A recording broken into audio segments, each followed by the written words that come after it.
Listen, I know comparing Naruto to Yu-Gi-Oh! Sounds like comparing apples to pile drivers, but the way these characters are written tends to show a lot about how anime protagonists fall into the pitfalls that we usually see when writing these sorts of series. And I enjoyed both of these series, don't get me wrong, but I can say for certain, without a doubt, Takahashi is a stronger writer than Masashi Kishimoto. And here's why. The trap I'm going to talk about is the trap that every other person talks about, and that is the one that you see in Dragon Ball Z, where the power levels are constantly escalating. The same was seen in Naruto. Now, neither problem is really quite the same level as with Dragon Ball, because with Dragon Ball, it's supposed to be, you know, a numeric value that's supposed to quantify their power level, when really it was supposed to show how ridiculous the idea of quantifying a power level is, because it's supposed to be nebulous, which is slightly different.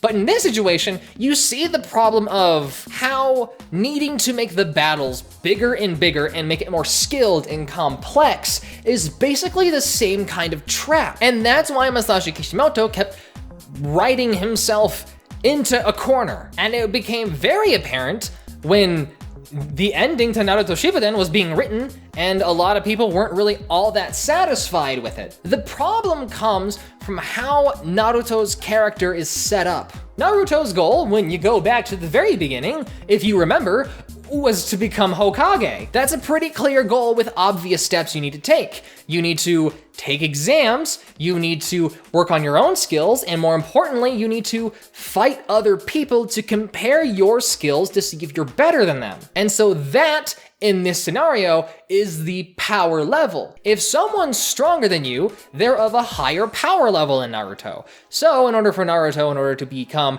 as good as the Hokage, he needs to beat those people. Or in other words, get to a higher power level that is equivalent to the Hokage, or the Hokages, since several of them came back from the dead.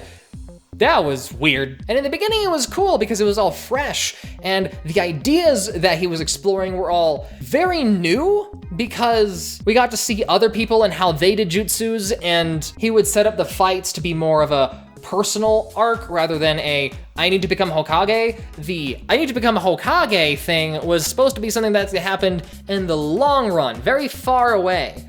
Problem is, it went on for a long time, and he eventually got to the point where he needed to address that. And he didn't really do a good job. He actually completely avoided it. It became a thing about Sasuke and Madara, and who cares about being Hokage? He just beats Madara, beats Kaguya, and then next thing you know, he has a son and he's the Hokage. There's not really some big battle that of which decides if he's the Hokage. It's a big battle to save the entire Leaf Village. And that's the thing with Masashi Kishimoto's story throughout the entirety of Naruto. With the introduction of Madara, he started having to justify Madara's existence, even though we're all pretty sure that Madara was never originally intended to be part of the story when he first started writing it. Started having to do backflashes and started to have to rearrange things and started to have to reveal things in order to like build up who is this mysterious person. Suddenly it became a history lesson of the show. It became a lore dump that was sort of kind of a story about the Uzumaki clans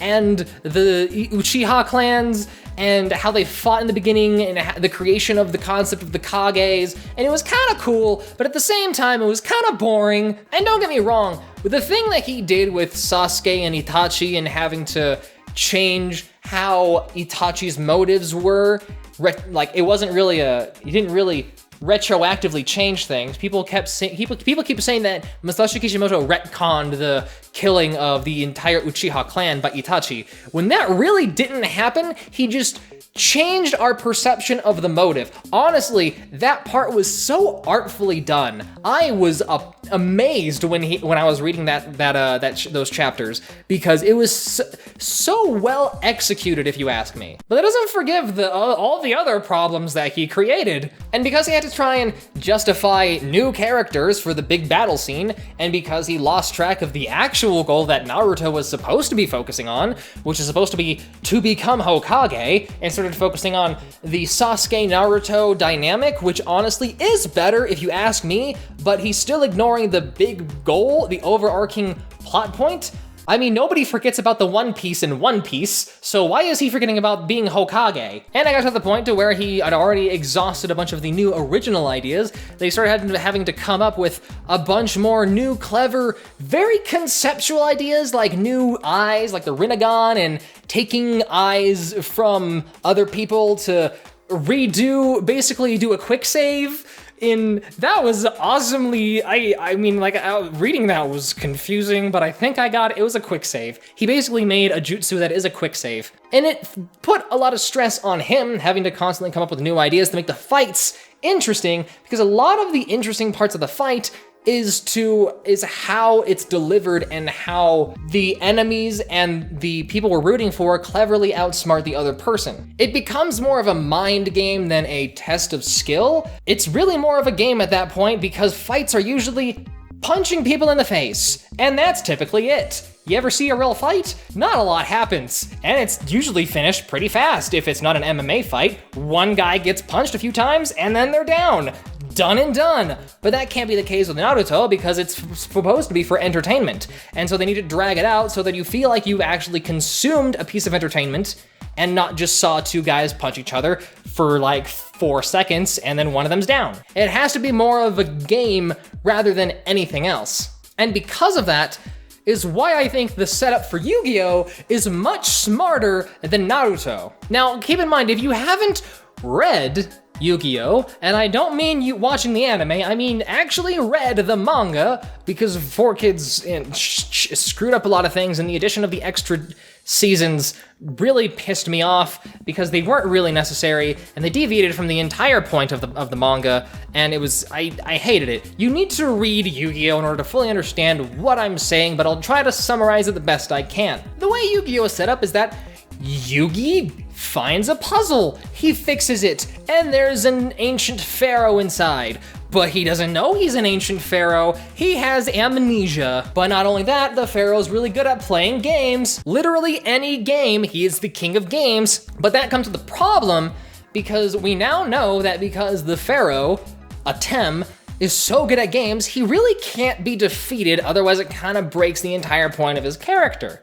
And so when you have a character like that, you need to come up with alternative forms of risk. With Naruto, it was, will I beat this enemy? With Yu-Gi-Oh, it couldn't just be will I beat this enemy, because you know it's the pharaoh. He's the king of games. He's going to beat them. So the alternative form of risk needed to be set in place in order for it to be entertaining, and that's how Takahashi got around the pitfalls with power levels. Number one, the pharaoh's already the best, and it's the same problem with Superman. And back when Superman was just coming in to save the day, they created a weakness for him because he needed some sort of method in order to make him more interesting. But that became bland also. Oh, you have kryptonite? Boring. Guess you're at a disadvantage. So what they started doing with Superman was that they started making it to where it was a moral quandary. You know he can beat the bad guy, but if he beats the bad guy, then a bunch of other people die. And that's what's great about Takahashi, because he knew that was going to be a problem. And that's why the focus of the manga is not about card games. Guys, I keep telling people this. Yu-Gi-Oh! Is not about card games if you actually read the manga. Like, for example, when Kaiba was dueling Yugi on top of Pegasus's castle in Duelist Kingdom, Kaiba knew he was going to lose, and so he put himself on the very edge of the castle to say, hey, if you attack my monster, the blowback from the holographic effects, which is somehow physical in some sense, don't know how that works, but it does, the blowback will knock him off and kill him. And so the question is, hey Pharaoh, are you okay with murdering someone, or do you value winning more than anything else? And the creepy thing was, the Pharaoh was okay with killing him, but Yugi, the little boy that he's inhabiting, isn't. And because he wasn't really aware that the pharaoh is a pharaoh, he kind of still had that connection and confusion that it was still sort of kind of himself also. he said, "Oh God, I almost just murdered someone," and stopped the battle and just decided to pass his turn and lose. And that really broke him inside. And it was one of the best setups Takahashi ever made. And it's so good, and he didn't really explore it as much as I wish he did, but it was so well done, and I want more of that. That's why Takahashi's such a smart writer. Number 2 of how he's avoiding these pitfalls is because we don't know the end goal. For Naruto, we have a good concept of the end goal. He wants to become Hokage. And so you fight other people, compare your strength, get to the point where you can fight the Hokage. If you beat him, well, you done did it. Good job. You are of equal power to the Hokage. For Yu-Gi-Oh, it's find memories. Okay. Doesn't really matter how they do it. They don't even know how they're supposed to do it. They're just supposed to find them somehow, meet some people, talk to someone, find an ancient Egyptian slab in a museum with a strong depiction of Yugi and Kaiba. And for Kishimoto, when he wrote Naruto, we all were assuming that the big ending would be he becomes Hokage, not he has to go rescue Sasuke from his angsty boy phase and also beat Madara and also kind of a god. So in Yu-Gi-Oh, when Takahashi was throwing new information at us, that was actually a good thing, because we didn't actually have any preconceived ideas about how this would all play out, because it was all just nebulous. And so the slow bites of information that he'd give us would help us figure out the more of the mystery behind it, rather than him trying to appeal to our already preconceived idea about how it should end. And both of these anime are battle anime. Naruto battles with jutsus. Yu-Gi-Oh has battling with ancient Egyptian shadow games that eventually turned into a card game. And stories where the characters are at the bottom and need to work their way up, like in Naruto, are typically a lot more rewarding, because we get to see a character grow, and character growth is like one of the most important things when you're writing something, like duh. But it's much trickier with the idea of like Naruto, because they kind of have to earn their victory every single time. With Yu-Gi-Oh, you don't care. He can, if he really needs to, if somebody's life is on the line, he'll cheat his way in order to win, or he'll figure out a way around the mind games or something. It's all just becomes an extended part of the game they're playing. But with Naruto, when it's like death is a pretty normal thing in their world, death doesn't really have as much weight to it, and so they still need to legitimately win by outsmarting their opponent, and the risks are just always prevalent and we become numb to it. With Yu-Gi-Oh, it's like, oh man, someone's gonna die? Whoa, okay, that's geez, I thought we were playing a card game. Like, imagine if Naruto became Hokage through a democratic election. That'd be funny.